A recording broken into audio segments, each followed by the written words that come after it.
Olá, boa noite a todos. Muito feliz novamente de estar aqui com vocês no Grupo GEM.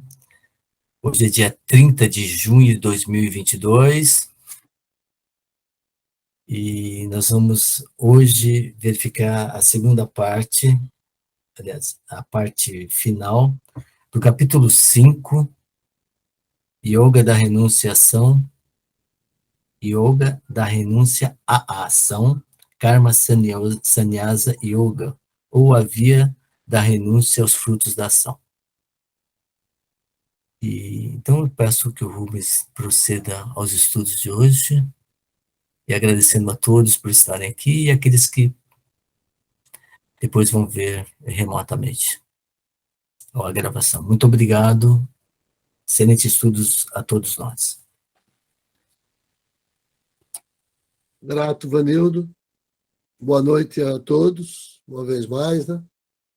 Então, como o Vanildo mencionou, hoje nós encerramos o 5º capítulo, Karma Sannyasa Yoga, a via da renúncia aos frutos da ação, que nós já vimos até o verso 15. E no encontro passado nós fizemos uma discussão sem ler os versos, né? Já fazendo um apanhado sobre o que estava implícito nesse discurso de Krishna, né? Ou seja, aquela ideia de que a melhor forma de fazer é ser. Em poucas palavras, parece que isso resume bem o que o Krishna está pedindo para o Arjuna. Ser em todo o seu fazer. Então, nós terminamos na semana passada respondendo essa pergunta. Como é que se dá a grande síntese entre ser e fazer, que corresponde às duas vias védicas que Krishna unifica na Bhagavad Gita, né? Então, como que Arjuna poderia superar essa dicotomia entre um dever fazer e um dever ser, que nós já vimos, né? Então, uma boa imagem para que a gente entenda esse conselho do Senhor Krishna é essa afirmação de que um pássaro não voa com apenas uma de suas asas. Os Vedas estão divididos de forma a representar essas duas asas. O Karma Kanda, que representa a via da ação ritualística no mundo, e o Jnana Kanda, que representa a via da não ação ou a via do conhecimento, quando eu me torno um asceta. Então, nós já vimos que, contrariamente ao que se entendia na época, o Senhor Krishna pede, ele enfatiza que as duas asas são necessárias no nosso voo rumo ao sagrado, né? Tanto o movimento de pravriti, que é esse movimento de exteriorização, o movimento que nos leva à ação concreta na realidade objetiva, quanto o movimento de nivriti, que é essa coisa mais subjetiva, que é esse movimento de interiorização ou de não ação, né? Esses dois movimentos, aparentemente contrários e contraditórios, o Sr. Krishna mostra que tem um modo de atender a essas duas vias a um só tempo, né? Ou seja, o que ele está dizendo é que, do mesmo modo que o Senhor Jesus, quando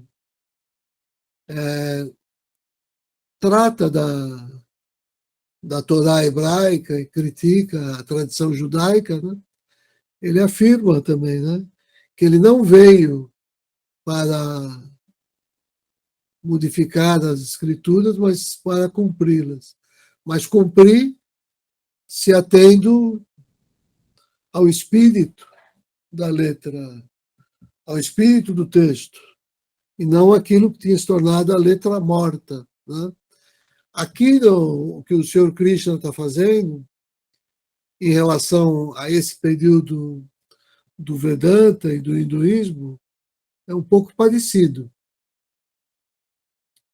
Porque ele diz, no hinduísmo, no Vedanta, se dizia, você primeiro segue uma via, depois segue a outra, e você não consegue seguir as duas ao mesmo tempo.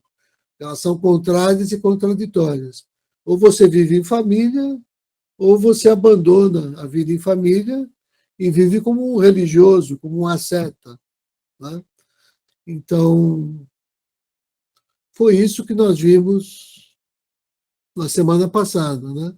Que pela renúncia, não à ação ela mesma, mas ao fruto da ação, isso faz com que eu silencie o meu ego, né?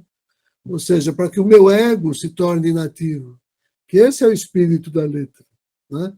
A não ação do ego. E aí eu me engajo sem interesse pessoal, numa via, fazendo da minha ação uma ação ritualística. Quer dizer, o ritual é a própria vida, não é mais a cerimônia religiosa, simplesmente, né? Mas é toda a vida ritual.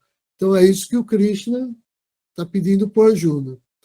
Então, isso aqui resumindo o que nós vimos até aqui, e agora hoje nós vamos encerrar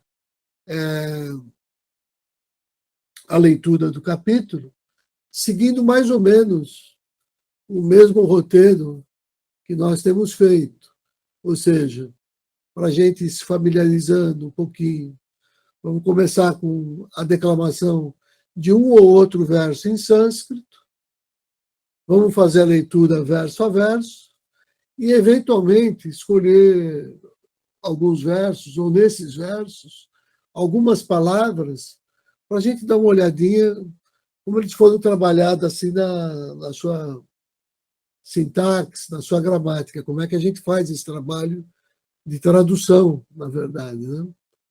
Então, essa é a ideia. Depois a gente acompanha aquelas traduções oferecidas também no site online e, finalmente, compara com aquela que é oferecida aqui pelo Feuerstein, que é o texto que nós estamos seguindo. Então, para a gente ter início, eu vou compartilhar agora a tela para a gente iniciar a nossa leitura.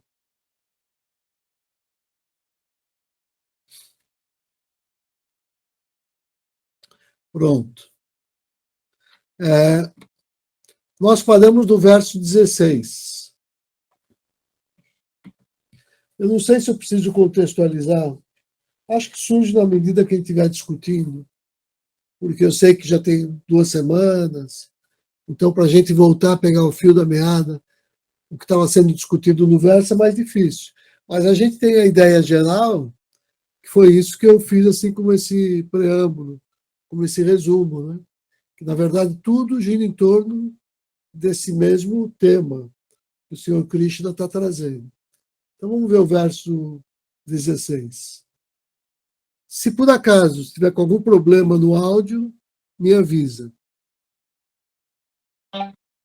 Jnanena prutavyadhyanam yesham nashitamatmanah tesham adityavadhyanam prakashayati tatparam. Eu vou colocar mais uma vez. Jnanena prutavyadhyanam yesham nashitamatmanah tesham adityavadhyanam prakashayati tatparam. Então, olhando aqui, né, pelo verso, então as palavrinhas todas dadas aqui na coluna da esquerda, né? E aqui, como eu já menciono sempre, né, ela aparece declinada, né? Nhanena. Ou seja, a palavra é nhana, de fato. Conhecimento, né?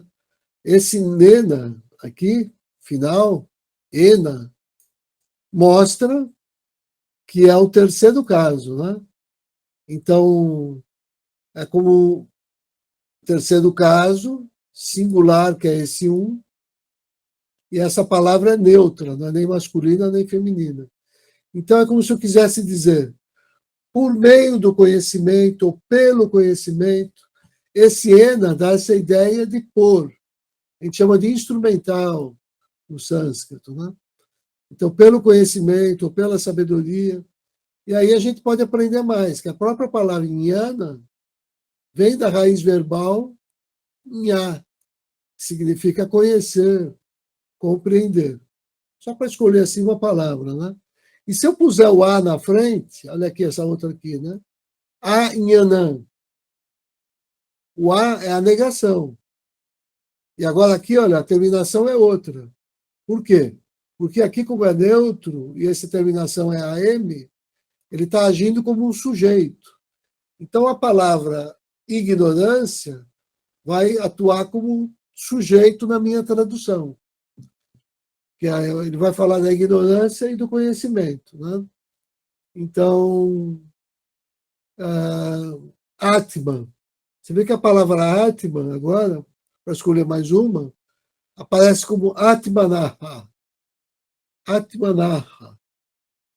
E aqui, ó, quando tem esse Hzinho no final com o ponto embaixo, não é Ra, igual eu falo rato. Não é. Isso aí seria se fosse o HA, por exemplo, né? Quando tem só essa consoante sem a vogal e com o pontinho embaixo, é porque é um som aspirado e um som bem, bem leve, né? Então, Atmanaha, né? Aí seria o sexto caso, né? Que é o genitivo. Então, ou seja, estou falando do Atman, do si mesmo, do self. Esse terminação aqui, a significa de ou do, né? Então, e aqui a palavra guiana, né? De novo, ela aparece, mas também como sujeito. Então, a gente vê que no nossa tradução, palavras nhana e anhana, né? Conhecimento e ignorância, vão aparecer como sujeito na oração. E a partir daí eu vou construir a tradução, para dar assim uma ideia rápida, né? E acho que isso está bom. Então, agora vamos ver algumas traduções desse verso. Eu escolhi 3 aqui, porque a gente sabe que as traduções sempre variam muito, depende da visão de mundo de cada um, da compreensão filosófica, espiritual, que se tem também da escola, que você está afiliado, para você fazer as suas opções, né, de tradução. Então, vou escolher essas 3 aqui. Ó. Mas ele começa com uma adversativa, porque ele está continuando o assunto lá do verso 15, que aqui para a gente não interessa, mas a gente poderia voltar lá, mas não precisa, porque a gente quer. Porque ele só quer continuar, né? Então, para aqueles em quem essa ignorância é destituída, é destruída pelo conhecimento de si, esse conhecimento, no caso deles, é supremo e brilha como o sol.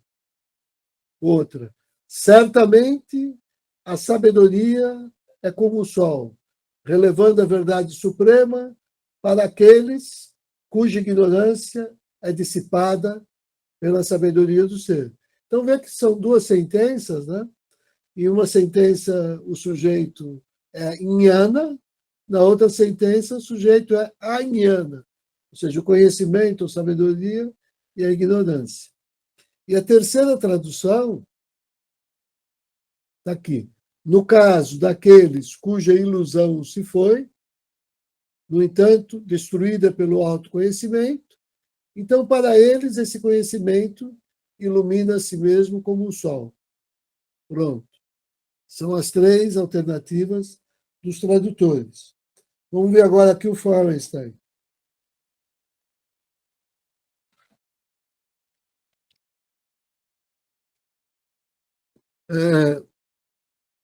Mas para aqueles cuja ignorância de si, do Atma, né, foi destruída pelo conhecimento, ou seja, por Jnana, esse conhecimento, como o sol, ilumina esse Supremo. Né? Pronto. Esse é o verso 16. E eu vou seguir no fluxo, porque a gente já pegou uma boa ideia de um verso, então eu vou seguir aqui, porque a ideia agora é para a gente pegar um pouco de sentido do que ele está dizendo. Né? Aqueles que têm suas faculdades de sabedoria centradas nisso, no si mesmo, imerso nisso, que tem isso por base, né? Isso por objetivo supremo, eles vão e nunca mais sofrem o renascimento, pois todas as máculas são lançadas fora pelo conhecimento. Então, aqui no verso 17, cadê a análise aqui? Está aqui, né? A grande referência é essa ideia de como o Atma, ele é o que lança a luz sobre Buddha, né? Então, desde que a gente se dedique a essa prática, né? Tá aqui, ó, Parayana, né? Aí você, Gachanti, é um verbo no plural, né? Quer dizer, eles vão, né?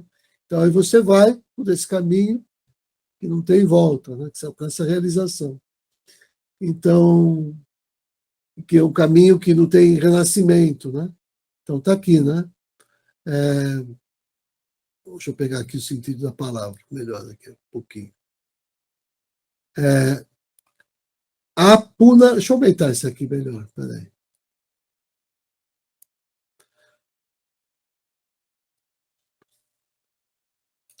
Então está aqui. Apunar Avrit, né? Sem retorno, sem renascimento, né? Porque esse Puna quer dizer outra vez, retorno, né?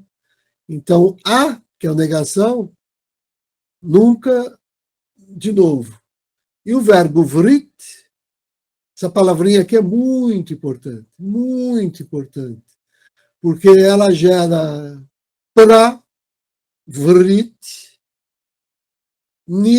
vrit, vrit, são todos correlatos, né?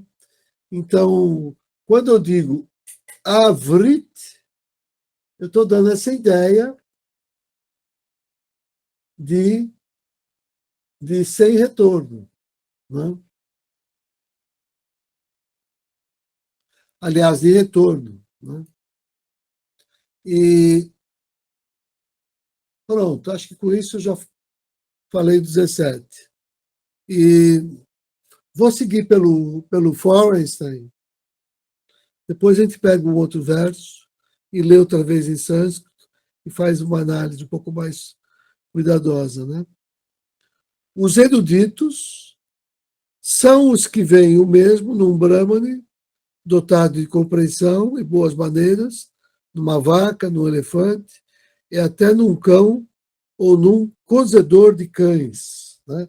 É claro que isso aqui eu tenho que levar em conta o contexto cultural da época que você está se referindo. Né? Então, a nota de rodapé número 4 explica, né, que lá essas pessoas que matavam os cães, né, e preparavam que se alimentavam do cão, né, eram considerados assim a classe mais baixa da sociedade, e aqui com esse ar assim de uma coisa vil, de pária, né? Então ele está dizendo que mesmo aí, né, eu tenho que entender que dentro desse ser brilha a centelha, a luz do Atma, né? Então é por isso que quem tem o conhecimento, os sábios, né, o Brahmane, eles veem o mesmo em todos os seres. Então, aqui está a essência do conceito de Bhavana, né? Que é exatamente o sentido da unidade. E essa ideia de impessoalidade nas nossas relações, né? Que é lá o terceiro grande princípio da instituição. Né? Você tem Ahimsa, Satyavachana, Lokakainkaria e Dhyana. Né? Então, aliás, é isso. Né? Então, esse serviço impessoal tem a ver com essa ideia de impessoalidade em todas as minhas relações, que quer dizer que eu não faço diferença. Eu ajo com justiça e faço o que tem que ser feito, independente de qual é a pessoa com quem eu estou me relacionando. Então, deixa eu ver se o 18 tem alguma coisa aqui que eu queria. Só vou querer olhar, que eu gosto dessa palavra, que é Pandit, né? Pandit. Pandita aparece aqui, né? Então, tá aqui, olha. Opa! Então, é o Pandita. Pandita é sânscrito. Se eu tiro esse A e deixo Pandit, aí é o Hindi, por exemplo. Por isso que eu falo no Pandit. Nossa, me sumiu o nome dele agora. Srinivasa Acharya, né? Por exemplo. Então, você fala Pandit, você está falando no Hindi. Se fosse falar no sânscrito, você podia pôr esse azinho final. Então, o que significa o quê? Né? É aquele que tem conhecimento espiritual, tem uma certa sabedoria, né? Um conhecimento prático, assim, né? Aplicado na realidade. Então, você não é só um erudito no sentido acadêmico e descompromissado na tua vida. O Pandit necessariamente é um homem espiritualista que tem no seu conhecimento um espelho, um modelo da sua prática. O que ele fala, mais ou menos, procura ser o que ele professa, dentro daquela ideia de identificar, né, aquelas duas categorias que a gente mencionou lá no início. Então,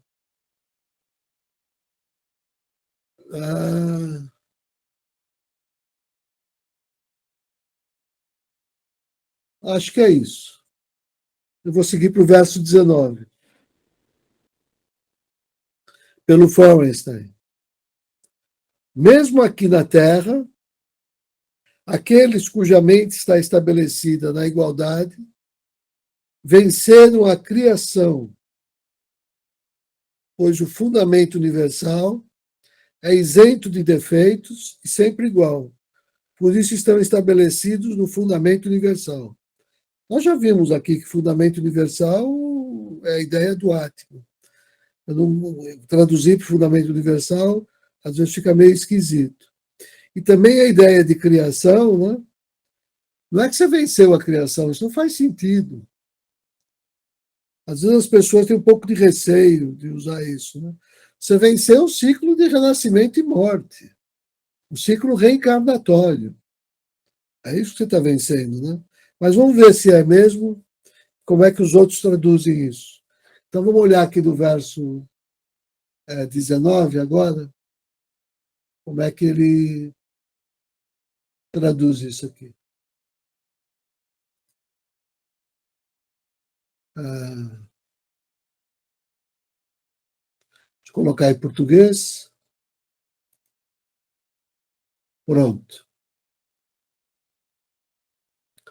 Já que a gente vai ler em português, já que nós lemos, eu tinha visto do outro site, deixa eu só colocar o áudio para a gente não ficar muito desconectado, né? Então, o verso 19, para quem quiser acompanhar em sânscrito, está aqui, mas o áudio eu vou colocar essa vez do outro site.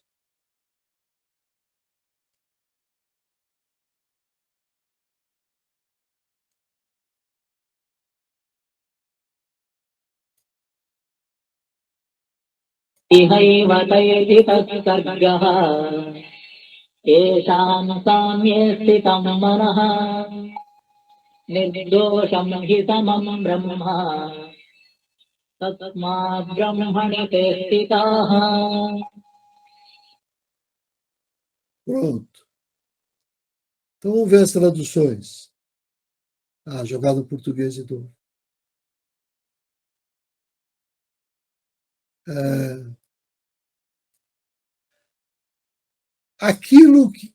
Aqui o próprio Sansara é superado por aqueles cujas mentes repousam na realidade, pois o Brahman, o Atma, né, ele chama de eu individual, quando não contaminado por Prakriti, pela natureza material, é o mesmo em todos os lugares. Portanto, eles permanecem em Brahman. Vamos ver a outra tradução. Mesmo neste mundo, que é o Sansara, né, eles conquistam sua vida terrena, cujas mentes fixadas no Supremo, que é em Brahmana, permanecem sempre equilibradas, pois o Supremo não tem defeito nem preconceito. E a última, o conhecedor de Brahman, que está desiludido, não gostei, mas eu entendo o que ele quer dizer, que está estabelecido em Brahman e tem um intelecto firme, não se alegraria ao encontrar um amigo, nem ficaria agitado ao encontrar um inimigo. Vamos ver o Florenstein de novo. Mesmo aqui na Terra, aqueles cuja mente está estabelecida na igualdade, vencendo o ciclo de renascimentos, pois o fundamento universal é isento de defeitos e sempre igual. Por isso estão estabelecidos no fundamento universal. Eu não sei aqui essa tradução, da onde que ele tirou isso aqui. Sinceramente, eu não sei. Porque fica um pouco bem distante, né, dos outros dois. Mas é só para a gente comentar como essas coisas, cada um tem um modo aí de trabalhar.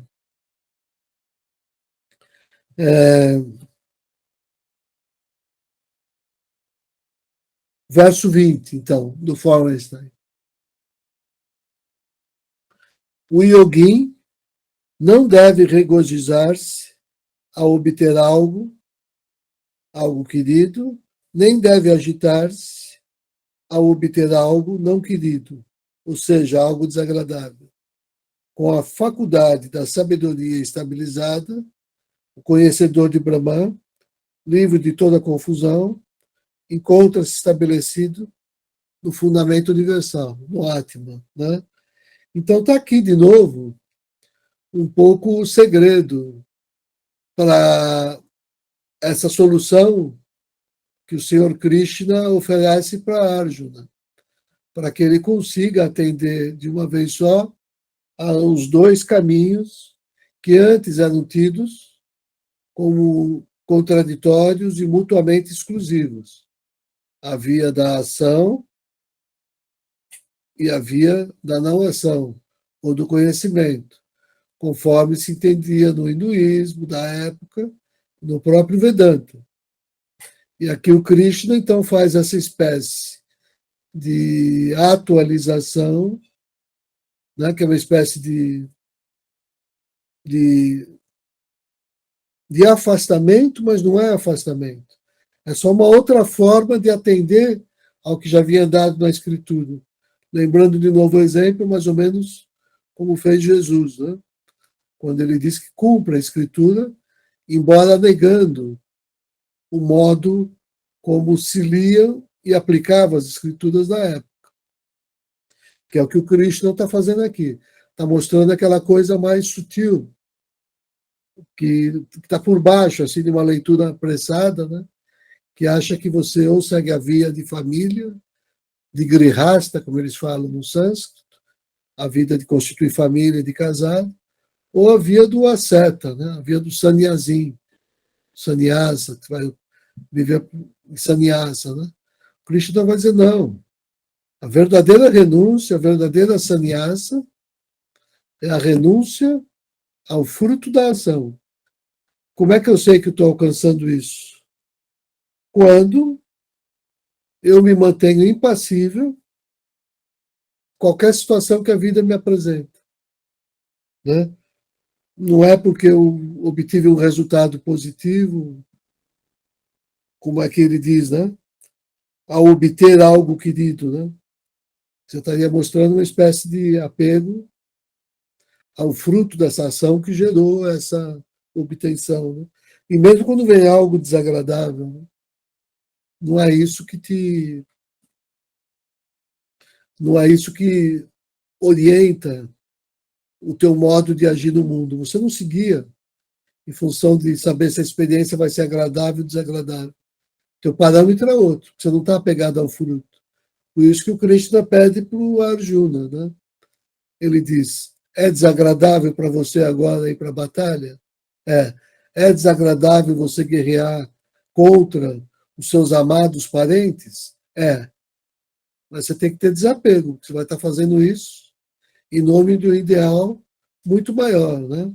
Que é você estar conectado e a serviço do restabelecimento do Dharma, né? Você vai estar. Fala, Vanildo. É que a Gita aqui da Sudadharma, eu acho que ele tá bem legal a tradução. Posso ler para você? Claro, claro. Aquele que não se regozija com os estímulos agradáveis, nem se entristece com os que são desagradáveis, com firme discernimento espiritual, sendo conhecedor de Brahm, habita em Brahm. Perfeito. Esse está perfeito. É exatamente isso, para mim. Claro, como a luz do dia. Não dá para ter dúvida aí, né? Posso seguir, Vanildo? Sim, por favor. Tá bom. Então vamos para o 21. Aquele cujo si mesmo não se apega aos contatos externos, encontra a alegria em si mesmo, e aquele cujo si mesmo é jungido no yoga, ao fundamento universal, alcança a alegria imutável. Deixa eu só ver aqui como é que isso está traduzido aqui no nosso site online. É o 21, né?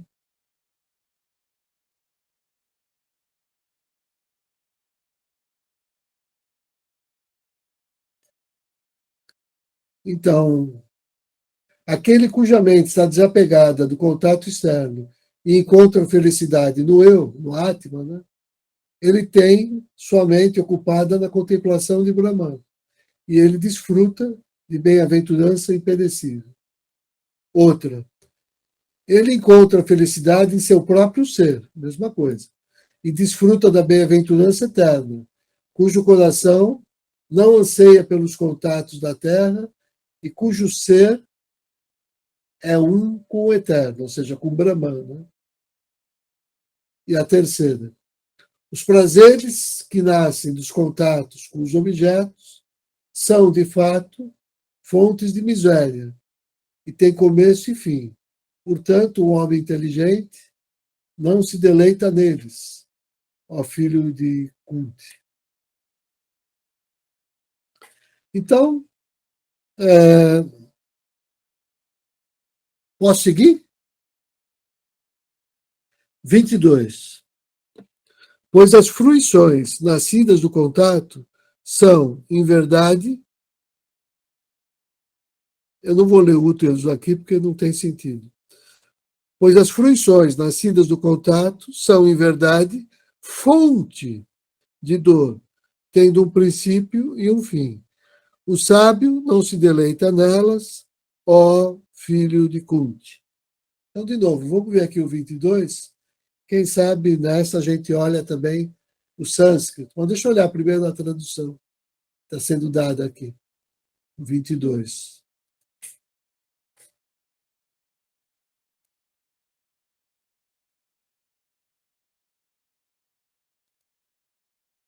Vamos ver. Primeiro aqui. Pois os prazeres que nascem de contato, de novo, ele mantém a palavra, são úteros ou dores. Eles têm um começo e um fim, ó Arjuna. Os sábios não se alegram com eles. Eu não gosto disso aqui, mas tudo bem, é legítimo. Ele pode fazer, está no direito, né? As alegrias que brotam das associações externas trazem dor. Melhor, a ideia de fonte de dor, né? Eles têm seu começo e seus fins.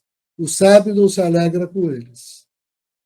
Quem, aqui mesmo, antes de abandonar o corpo, é capaz de suportar a força do desejo e da ira, é considerado um homem de yoga e um homem feliz. Esse terceiro tradutor aqui, ele já é um pouco daquele sentido que a gente chama de, não é bem um tradutor, mas é um transcriador, né? Você oferece um pouco mais do que é uma transcriação, vai um pouco mais além da tradução, já envolve um pouco de interpretação, de colocar assim em palavras livres, né? Que não tem muito compromisso com a tradução original, mas que procura captar o sentido do verso. Eu acho que, de qualquer maneira, o verso está claro, né? É aquela ideia que o capítulo vem trabalhando lá, que a gente disse hoje no início. Então, eu vou seguir aqui. O verso 23. Em verdade, o homem capaz de suportar os embates nascidos do desejo e da ira aqui na terra, antes de se libertar do corpo, ele é um jungido, um homem feliz. Acho que está claro, né? Então, 24. É de fato um yogin, aquele que tem alegria interior, regozijo interior e logo luz interior, tendo se tornado fundamento universal, ele se aproxima da extinção no fundamento universal. Aqui ele teve o bom senso de colocar entre parênteses, Brahma Nirvana, né? Porque o fundamento universal é Brahma. Extinção, que ele escolheu para traduzir como extinção, a palavra Nirvana. Então, se aproxima da extinção do fundamento universal. É um tipo de leitura, né, que privilegia esse entendimento de que que o ser se funde e se extingue, igual uma gota no oceano, né?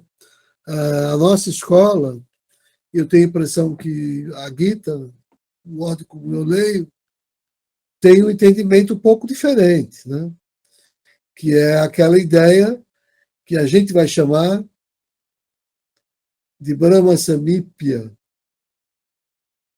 ou de convergência assintótica para Brahman, né?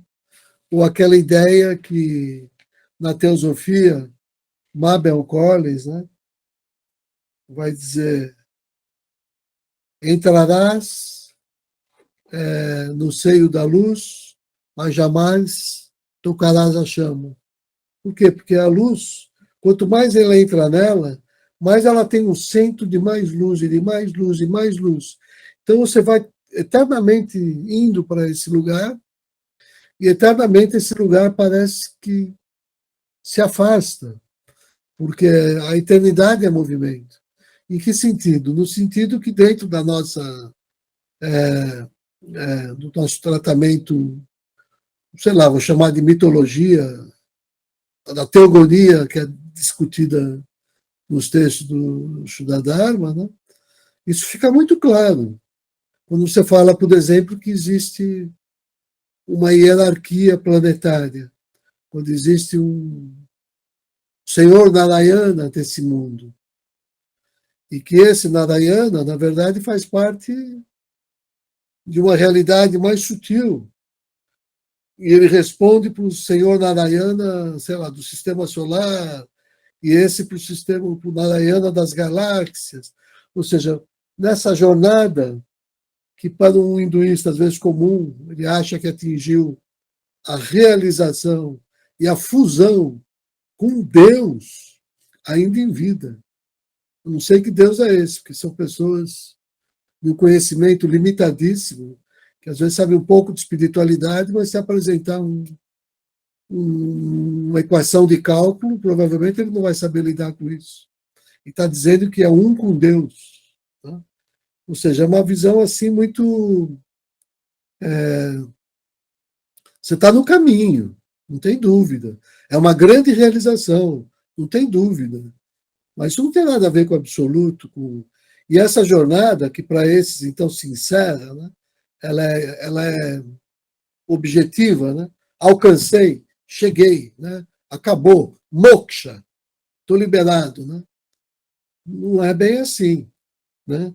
Claro que o Senhor Narayana é um ser liberado em relação a nós, né? Que estamos aqui presos nesse samsara. Né? Mas essa jornada, assim como nós temos a nossa, essa jornada continua infinitamente com divindades, residindo sutilmente dentro de divindades ainda mais sutis, ainda mais sutis, ainda mais sutis. Vai saber lá se isso termina, né? Que é uma realidade infinita, sem princípio e sem fim. Essa é a ideia que vem junto com o conceito de Brahma Samipya. Né? Essa é a ideia. É um tipo de realização diferente daquele que acha que você... Por isso que para a gente fala no quinto Purushartha, que a gente chama de Brahma Prapti, né? Vai além de moksha. Moksha é essa coisa para o hinduísmo, em geral, né? O Vedanta e tudo mais. Quando a gente está falando na Prapti, que quer dizer alcançar, né? Mas alcançar nesse sentido de se aproximar de Brahman. Então, esse é o quinto Purushartha. Né? Essa tua relação assintótica com Brahman. Porque você vai perdendo a sua individualidade, mas essa tua identidade, segundo a nossa doutrina prefere entender assim, né? Ela não termina nunca. Ou seja, nós vamos chegar na unidade com a multiplicidade, o múltiplo com o uno. Mas esse processo de multiplicidade, ele não é que ele termina. É que você vai chegar na unidade, mas sem perder a tua individualidade, que é essa centelha, que a gente diz que é essa fagulha, essa semente. Isso aí é para sempre, é único. Ele vai estar cada vez mais fundido com o grande Brahman. Mas ele também vai ter a individualidade.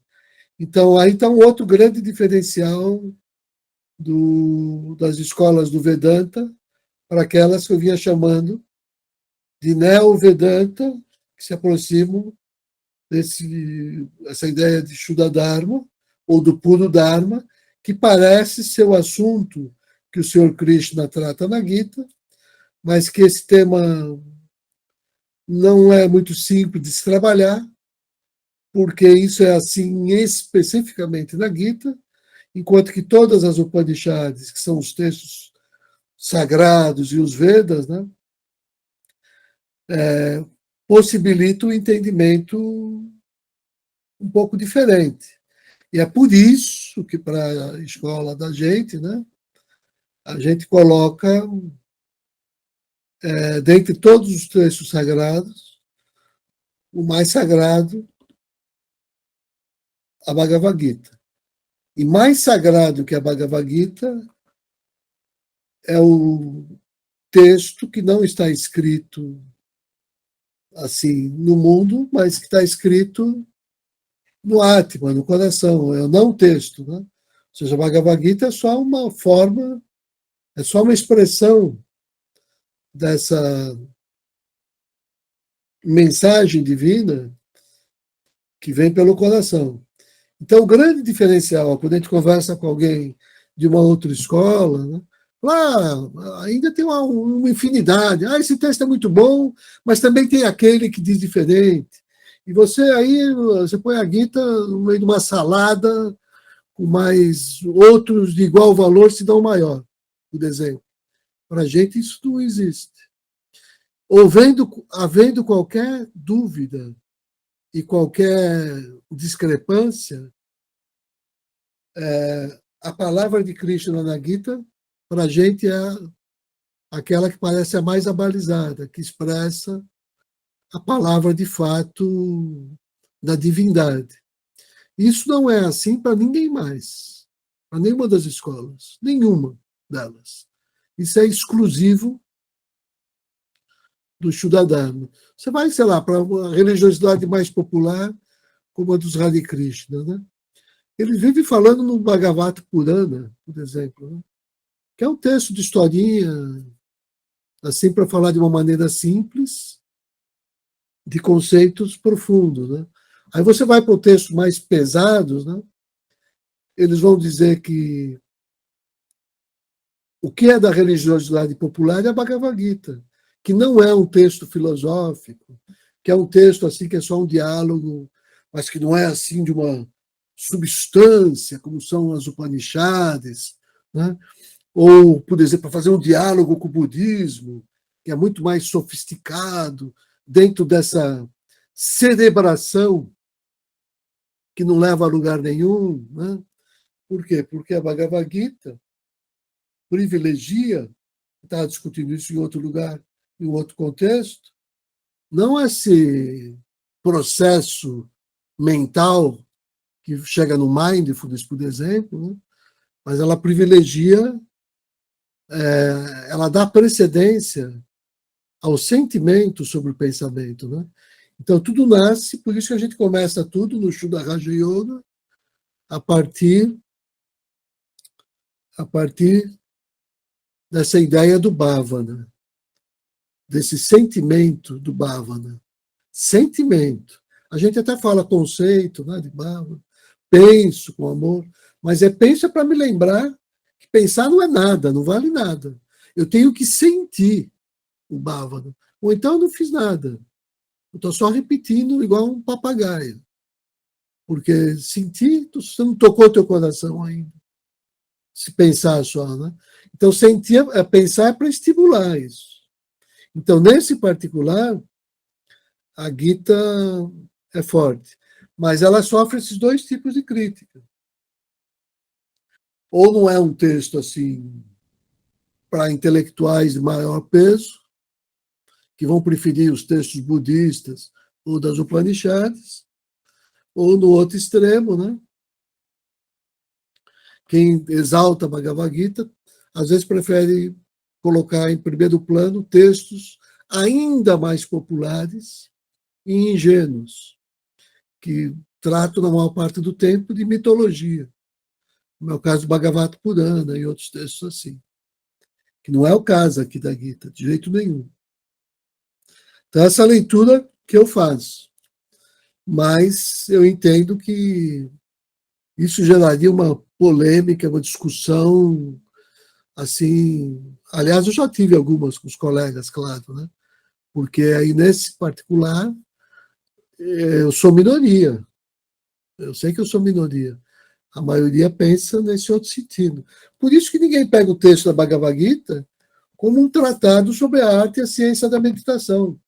Falam tanto sobre a Gita, depois vão pegar os Yoga Sutras de Patanjali para aprender o que é meditação, quando não cai num texto do budismo.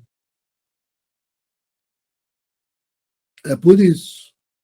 Agora, se eu tenho esse outro entendimento do texto da Gita, eu leio cada um desses versos como uma revelação de como é que eu me aproximo, como é que eu cultivo esse sentimento de Bhavana, e vou me dando conta desses 3 níveis da meditação que vão sendo revelados no texto. Primeiro, o contato com a divindade externa, que ali aparece com o próprio Krishna para Arjuna. Depois, o conselho que o Krishna dá para Arjuna para ir lá para o Atma, né? E, finalmente, depois, para aquela ideia de dissolver essa ideia de dentro e fora, sujeito, objeto, que é naquela ideia que também vai pelo neti, lá da Índia, né? Que é aquilo que transcende, que está mais além, está mais além. Porque tudo isso que a gente tratou é aqui do lado do manifestado ainda, né? Aquilo que você não pode nem falar, nem alcançar, né? A gente se aproxima dessa ideia, só se aproxima pela Brahma Shakti por meio da meditação transcendental. Você se aproxima pelo contato com essa energia, né? Que é... Eu desviei muito do assunto. Não sei se desviei, mas é porque está falando de Brahma Nirvana. Não me dá outra chance. Agora, falar de Brahma Nirvana e chamar de fundamento universal, extinção no fundamento universal. Eu olho para isso, o que está me falando de meditação? Eu entendo que é uma tradução. E até de uma pessoa que é um especialista no yoga, hein? É um grande especialista no yoga. Então, alguém quer fazer alguma observação? Eu posso caminhar para encerrar o capítulo antes, e aí a gente abre. Está terminando, né? Sigo, né, Vanil? Tá bom.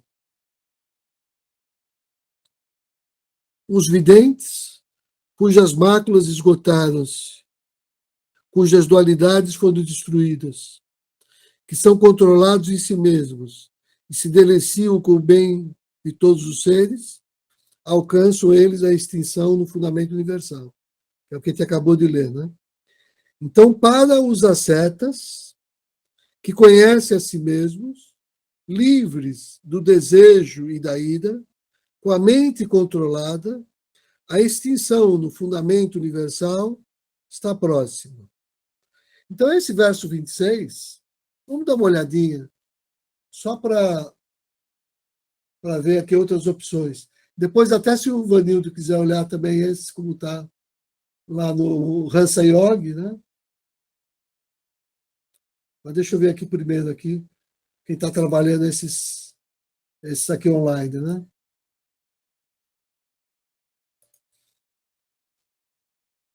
Tradução aqui, né?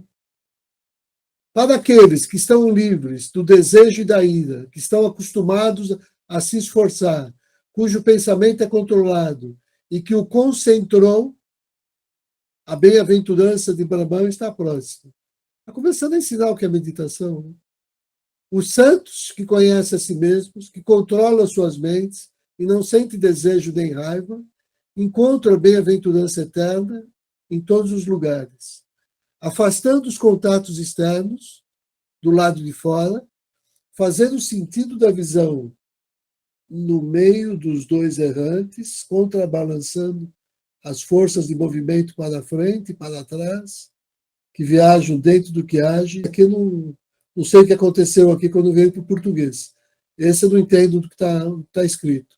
Mas os outros dois, a ideia é mais ou menos a mesma. Então vamos só olhar no sânscrito, aí depois a gente olha no Hansa Yogi. É o 26, né? Então, eu vou colocar de novo, já que a gente vai... eu vou colocar o verso em sânscrito, e depois eu coloco a análise aqui, né?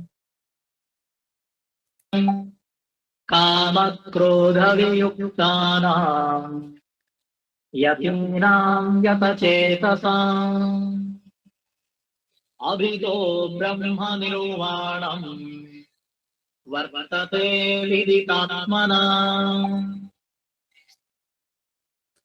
Pronto. Então aqui, né? Começar aqui, analisar essas palavrinhas aqui muito rapidamente, né?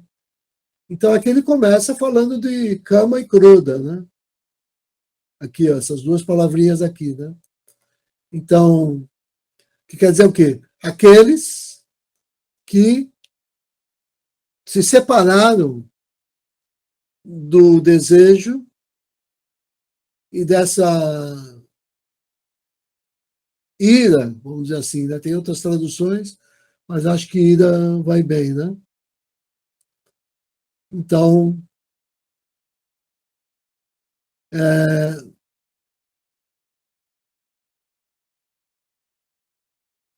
eu ver outra palavra. Aqui, né? Cheta. A gente conhece essa palavra cheta, aparece muito, né? Tem a ver com os processos da mente, né? Então, yata cheta san. Yata chetas, né? É um genitivo, está no plural, número 3. Né? Então, daqueles cuja mente é disciplinada. Né? Então, yata chetasan, aqueles de mente disciplinada. Né? E aí, eles se aproximam, near to, rapidamente. Né? Esse advérbio aqui, ó, de Brahma Nirvana, que eles costumam traduzir como extinção em Brahman. Mas pelas razões que eu já mencionei, a gente não vai dizer extinção, porque essa centelha manteria, de alguma maneira, algo da sua individualidade mais pura.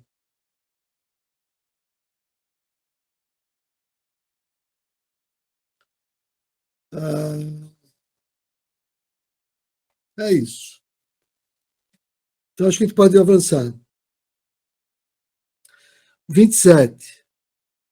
Fechando-se a todos os contatos externos e fixando o olhar entre as sobrancelhas, fazendo a inspiração e a expiração fluírem homogeneamente do nariz. Ai, ai, ai. Quando eu leio esse capítulo e entendo que o tempo todo ele só tratou do Shuddha Pranayama, agora que eu vejo isso claramente, quando eu me dou conta, né, que esse é o alento vital. Não é respiração mecânica só, não é isso. Essa relação com o prana, né? E quando eu nem preciso fazer disso de uma maneira consciente, pensar na respiração, como a gente mencionou, né? Mas só tem que saber que esse processo está aqui e eu me relacionar com isso, sabendo que isso é a presença da divindade em mim, está aqui, ó. Isso aqui é a minha relação com a divindade. Só de estar ciente disso, eu já começo a entender o que é o Shuddha Pranayama, que não tem nada a ver com os pranayamas prakríticos. O Shuddha Pranayama se baseia no Dhyana Mantra Hamsa, que nós já vimos em outro contexto, né? Que é esse som onomatopeico do processo da respiração. Eu só preciso lembrar disso. Não preciso nem estar repetindo esse mantra, porque ele se dá sozinho, por ele mesmo. Hamsa, Hamsa. Né? Mas eu preciso sim lembrar que é aqui que se dá a verdadeira e autêntica comunhão maior do que aquela que às vezes a gente recebe num ritual externo. Porque aqui a comunhão, ela sempre esteve presente desde o início. Eu só vou tomar consciência dela quando eu aproximo essas duas esferas. Né? Os dois pássaros, para gerar a metáfora do cisne. Né? Um que é a nossa esfera mental, da personalidade, dos pensamentos, dos conceitos, essa coisa que é do mundo ainda. E outro que é a coisa de Deus, que é o sentimento do amor. Né? Quando eu aproximo essas duas coisas, e isso se dá pela respiração, né? Pela inalação de Shakti, eu estou realizando o Shuddha Pranayama. Então, todo o capítulo, e mais ainda, essa nossa coisa de desapego ao fruto da ação, é porque eu já estou numa espécie de Shuddha Pranayama. Não tem outro jeito. Eu já estou com essa consciência de que o meu ego está silenciado e que eu sou entre aspas, eu sou um com a divindade, nesse sentido de unificação. Né? Então, aí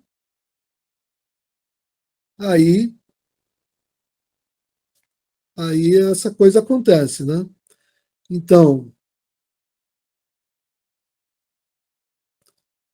fazendo a inspiração e a expiração fluírem homogeneamente do nariz, o sábio,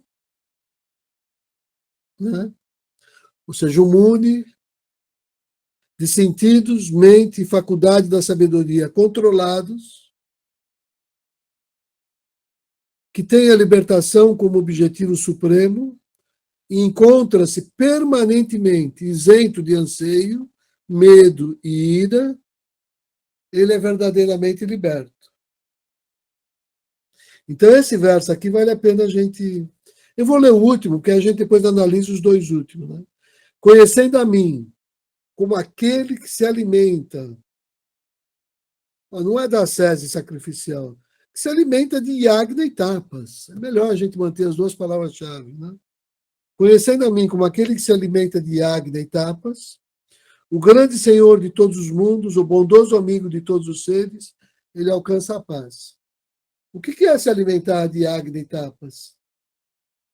É Krishna falar para Arjuna, levanta e vai à luta, porque a tua ação é o teu ritual. E a tua postura tem que ser essa austeridade tão grande, né? Que te gera essa fricção interior, né? Que gera calor, que gera tejas, que vem de tapas. Né? Então, e é isso que te leva para a realização espiritual. Não é sair perambulando pelo mundo como um mendicante totalmente alheio e alienado da vida e da sociedade. Não é isso. Você até pode ser esse mendicante, mas se você tiver com essa consciência de Krishna, você está fazendo isso desempenhando uma ação e não negando a ação no mundo. Você está fazendo isso por alguma razão, como fez o Senhor Buda, em parte. Né? Porque a própria jornada do Senhor Buda, o budismo e o hinduísmo discutiram ao longo dos milênios. Aí, né? Por quê? Exatamente por isso, porque ambos concordam em uma coisa, que a Gita não é a palavra final. Nem o hinduísmo, nem o Vedanta, nem o budismo concordam que a Gita seja a palavra final. Porque se o hinduísmo ou o Vedanta concordasse, não tinha nem discussão com o budismo. Por quê? Porque o que está proposto aqui para o príncipe Arjuna é que ele não siga o exemplo do príncipe Siddhartha Gautama. Não abandona a tua mulher nem o teu filho. Não precisa fazer isso. Aqui nesse contexto. É como se fosse um caminho que reconhece a sacralidade daquele avatar que veio com uma missão para um determinado grupo, mas que ele propõe um caminho aqui que, num certo sentido, é ainda mais geral e mais desafiador, porque te propõe uma via diferente do escapismo. Então, vamos olhar aqui do sânscrito, como é que está o 27 e o 28.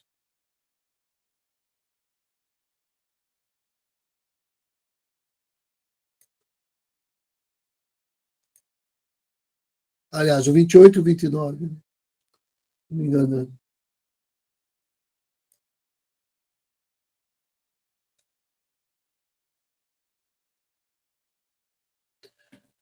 O sábio que controlou seus sentidos, mente e intelecto, que tem a intenção de se libertar como seu objetivo final, livre para sempre do desejo, medo e ira, está realmente liberado para sempre. Outro. Governando o sentido, a mente e o intelecto, com a intenção de liberação, livre de desejo, medo e raiva, o sábio é para sempre livre. E o último. Tendo-me conhecido como desfrutador dos frutos de sacrifícios e austeridades, que é o Yagna e Tapas, né? Como grande Senhor de todos os mundos e como amigo de todos os seres, ele, o homem de yoga, alcança a paz. Tá bom. Então, esse foi o 28. Vou fazer direto o 29, para depois a gente pegar com o Vanildo o 28 e 29, lá do Hansa Yoga.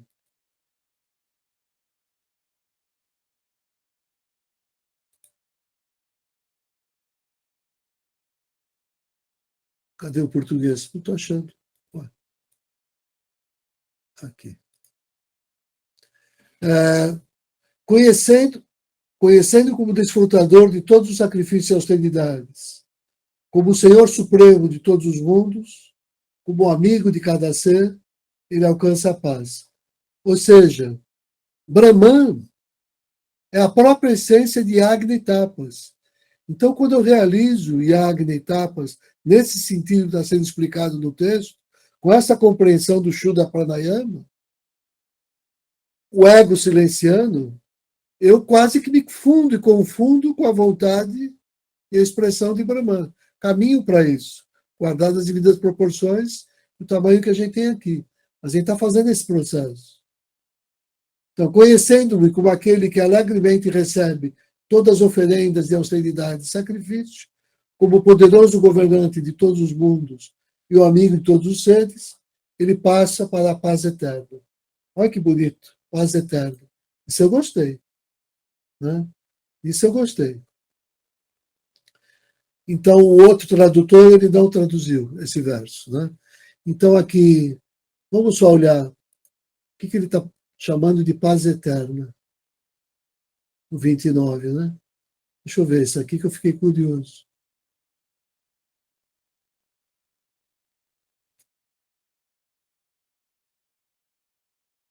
Shanti, está aqui, né?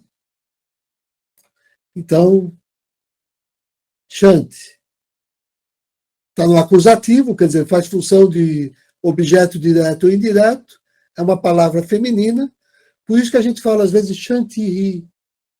Aí eu estou usando a palavra como sujeito, é o primeiro caso. Se eu falar simplesmente Shanti, é só a palavra, sem a função sintática.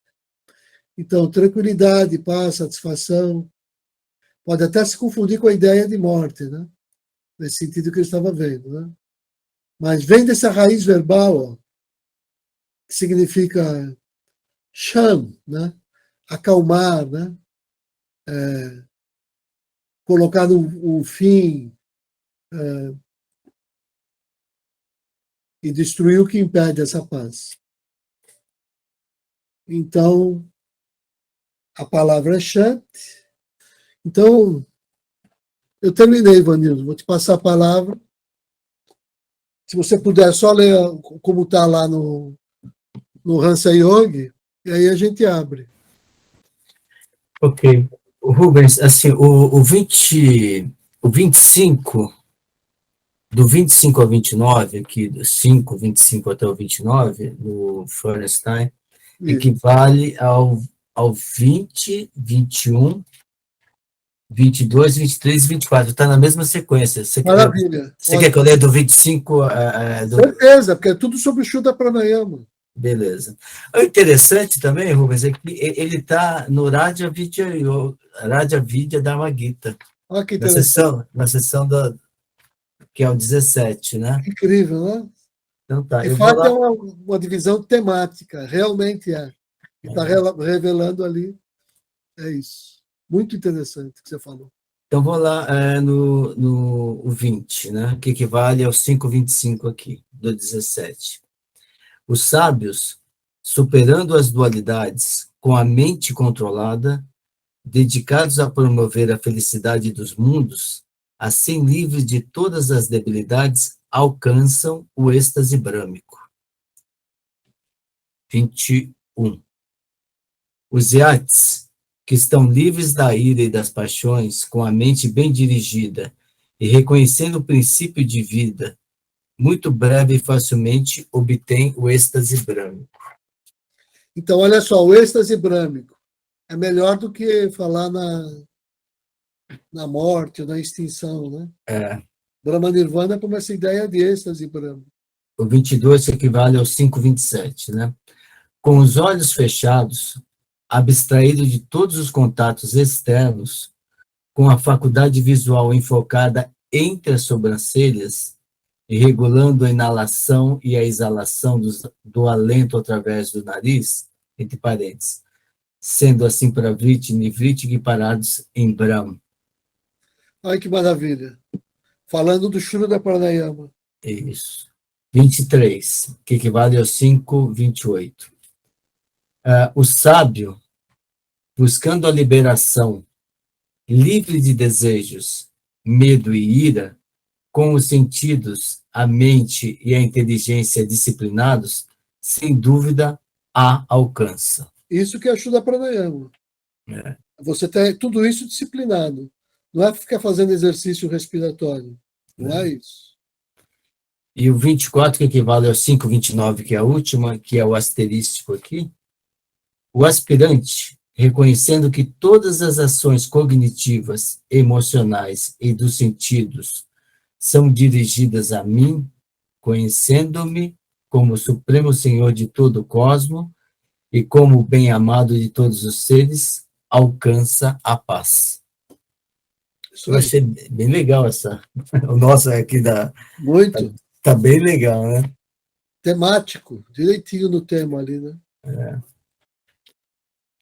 Bom, agora é com você, Vanildo. Terminei. Comigo não. Bom, vamos lá.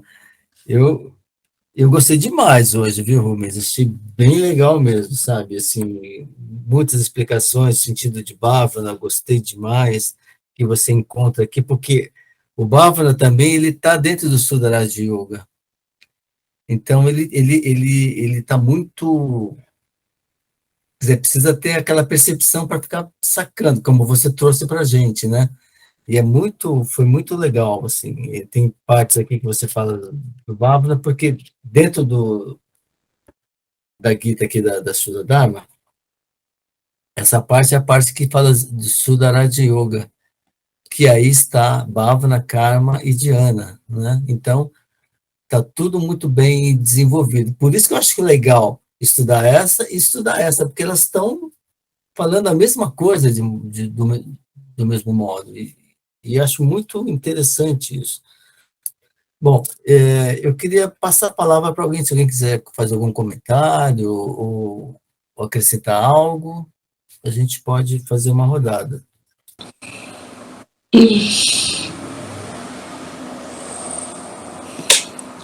Oba. Eu queria falar um pouquinho. E conforme o senhor Vanildo falou, eu também gostei muito hoje, muito mesmo. E eu pude perceber um acontecimento que aconteceu comigo, que eu vou relatar, sobre esse equilíbrio da mente. Que ele até fala para a gente, quando conseguir ficar livre do desejo e da ira, quando encontrar o controle mesmo das emoções, da mente, encontrar um amigo feliz, não é? Então, a gente ter ver aquilo com tranquilidade, a mesmo caso, se encontrar um inimigo, para ter cuidado, também ser passivo com essa fúria. Então, aí aconteceu comigo, sexta-feira passada, um mal-entendido, tão assim, e no momento, eu só vi, foi cedo, sexta-feira de tarde, eu só vinha saber de noite. Então, naquele momento, eu tive, assim, uma força para explicar, justificar, que eu não tive culpa nenhuma no que aconteceu, mas eu fui a pessoa que ligou para que o mal-entendido acontecesse. Então, mas eu me defendi, tive força, coragem e falei, tá. Mas depois eu fiquei muito chateada, muito decepcionada, então até abatida, gente, por uma besteira, uma bobagem que eu não tive culpa. Mas aí, isso que nós estudamos hoje serviu muito para mim, esse conhecimento, para a gente conseguir sair, quando a situação é difícil, também saber. Quando a situação é boa, alegria, tudo também saber. Então, era isso que eu queria falar com vocês. Mas gostei muito do nosso estudo hoje. Muito obrigada. Gratidão. Nós que agradecemos, Ana Maria. Eu vejo que esse é um capítulo assim de absoluta importância. Assim, porque você, não sei, há um espaço, há um hiato entre o que você entende e aquilo que você faz. E esse é um convite, esse capítulo é um convite a você efetivamente fazer. Assim, como você começou a falar hoje, Rubens, ser em todo o seu fazer, né? Então, assim, é legal, assim, porque tem sentido, não é uma coisa que são palavras bacaninhas que você vai falando e tem sentido, não. Quer dizer, as coisas vão chegando para você e você tem que dar uma analisada para você começar a agir com um pouquinho mais de consciência, né? Não certo ou errado, mas daquele ponto específico dentro de você, onde a tua consciência. E aí você age e não está pensando que você está agindo, você simplesmente está fazendo de uma forma. Também não é mecânico, mas é uma consciência que não tem peso da ação. Você simplesmente vai fazendo, porque é assim que tem que ser. Quando se fala da meditação, a meditação não é só quando você está fazendo yoga sandhya, ou quando você está fazendo sua prática de manhã, por 15 minutos, 1 hora, 2 horas, sei lá quanto tempo você faz. A meditação, ela tem que ser acrescida o dia inteiro, e se for possível, a vida toda, né? A gente vai devagarinho, a gente está aqui no caminhar, no primeiro passo. Hoje nasceu o filho do meu chefe lá, e eu fui lá visitar, né? E eu estava vendo, assim, a criança nasceu, ela não tem percepção de nada. Eu falo assim, e eu falo assim, às vezes eu me senti tanto que nem ela, assim, às vezes eu não consigo entender absolutamente nada. Estava num lugarzinho lá, de repente, estou aqui, me colocaram uma touca na cabeça, uma luva na mão, os negócios cheios de coisa. E a gente vai demorando até a gente tentar entender como que isso acontece. Como que isso vai, o que a vida vai exigindo de você, que tem luz de dia, aí você tem que estar acordado, à noite você dorme, você faz isso, e depois ouve uma palavra, daqui a pouco você vai evoluindo, vai evoluindo. Então, esse caminhar, por mais que você pense que sabe alguma coisa, somos como essa criança que acabou de chegar aqui. Mas a gente não sabe nada. Né? Assim, então, até agir, a gente não sabe agir. Até respirar, a gente tem dificuldade, que é o básico do básico do básico do básico. Você pode ficar sem comer, sem beber alguns dias e tal, mas sem respirar não dá. E quando você faz isso, faz de uma forma até meio equivocada. Se você deixa as emoções tomarem conta de você, você só respira a parte de cima do pulmão, é uma coisa que é complicado. Então, Krishna e Arjuna vêm nos ensinar tudo isso, até do básico, até para respirar, porque quando você, tanto pelo lado legal quanto do lado ruim que as vicissitudes vão se passando na vida, se você mantiver calma, a tua respiração vai estar tranquila. Você vai estar nesse ponto seguro dentro de você. Então, quando se fala em renunciar, eu não vejo como renunciar, como sair que nem um hippie aí, ou algo do tipo, ou um mendigo, eu não vejo por essa forma, eu vejo como você renunciar essas percepções que não tem nada a ver, sabe? Que tudo aquilo que te atrapalha está direcionando para isso, o tempo inteiro você está ali, constantemente tentando estar nessa meditação, nessa respiração, nessa constância, né? É isso que eu vejo, assim, e agradeço você, Rubens, por ter dado muitos toques aqui, muitos mesmo, hoje para mim foi muito bacana mesmo, sem nenhum tipo de coisa, gostei demais mesmo, acho que muita coisa vai acontecer em termos de entendimento, e parece que daquela agitada, né? E agradeço a vocês também. Alguém mais quer falar alguma coisa? Quer complementar algo, Rubens? Alguém quer? Tá aberta a palavra Então, agradeço hoje, realmente, e fico imensamente agradecido. Tem uma hora que você estava falando ali que, por incrível que pareça, você está no Rio, eu estou em São Paulo, o Augusto está em Franca, né? Tem gente de tudo quanto é lugar aqui, mas parecia que eu estava muito próximo, assim, parece que estava entrando na tela, assim, foi uma coisa muito engraçada, muito, muito, muito, muito legal mesmo. Então, eu vou pedir para o senhor Eurípides, então, se quiser falar alguma coisa, você pode falar e encerrar a nossa atividade de hoje, agradecendo a todos novamente, e você em especial, Rubens, por esse encontro novamente. Muito obrigado a todos. Ok, Vanildo. Boa noite a todos. Que maravilha, né? Mais uma vez estamos aqui estudando a Bhagavad Gita. Eu gostaria de falar um pouquinho sobre o Sannyasa e Tyaga. No Bhagavad Gita da Shuddha Dharma, diz o seguinte, que Sannyasa faz parte de 18 capítulos, porque são os 26 capítulos a Bhagavad Gita, sendo o primeiro e o último sobre o Pranava Om. O primeiro é Vyasa, que é o trino, matéria, espírito e energia, e o último capítulo, o M unitivo. Quer dizer, Deus, primeiro, Deus na diversidade, e depois diversidade na unidade. Aí sobra 24 capítulos. E aí fala que o Sannyasa, você tem que exercitar ele, que é um meio purificador, né, até os 18 capítulos, que seria 6 capítulos de conhecimento, 6 capítulos de devoção ou vontade e 6 capítulos de ação. E aí nós vamos treinar o desapego no nosso conhecimento, na nossa devoção e nas nossas ações. Por isso que é um meio purificador.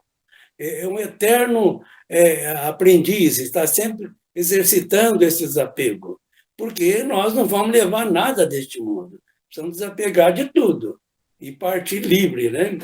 E depois, os outros 6 capítulos, que é o Tyaga, que vai completar os 24 capítulos, é a entrega.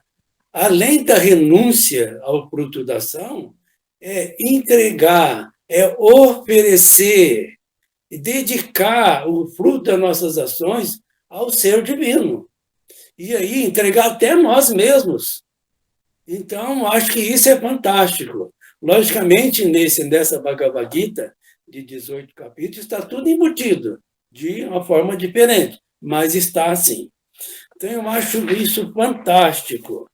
E nesse estudo de hoje, me chamou muito a atenção é o versículo 23, que diz o seguinte: em verdade, o homem capaz de suportar os embates nascido do desejo, da ira, e aqui na Terra, antes de se libertar do corpo, ele é um jungido. Então, eu acho isso fantástico, porque quando nós nos libertamos, né, desse apego todinho, nós vamos partir livre para a nossa vida espiritual. E aí tem os testes nossos, né, nos embates da nossa vida. E aí são testados dia a dia. Agora, quando nós saímos vitoriosos nesses embates, aí que está o segredo.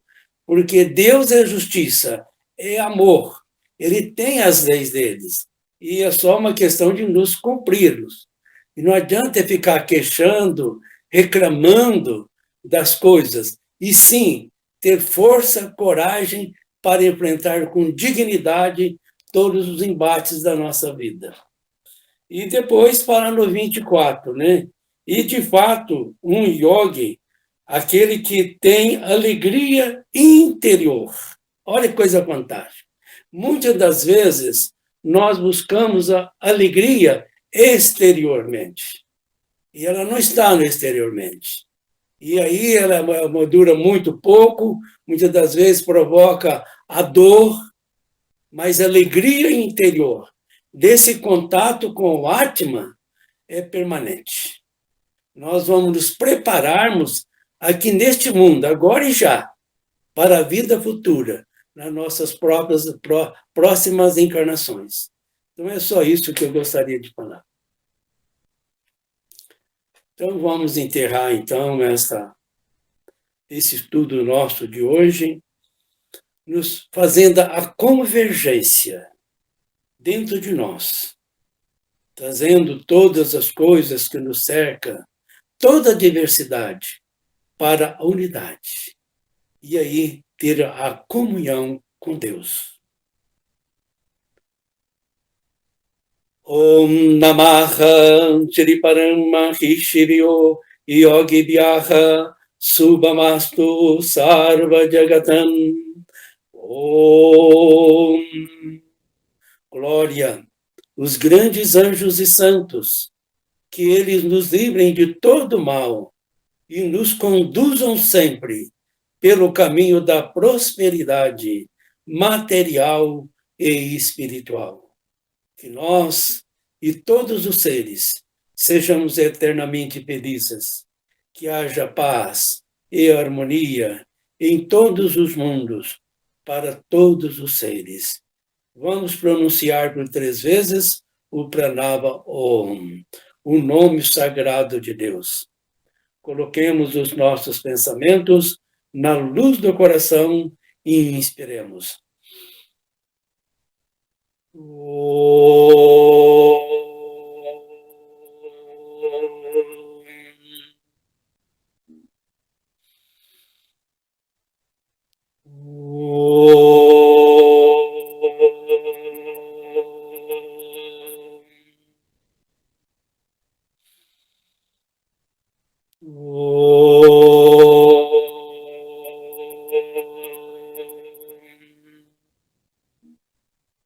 Namastê.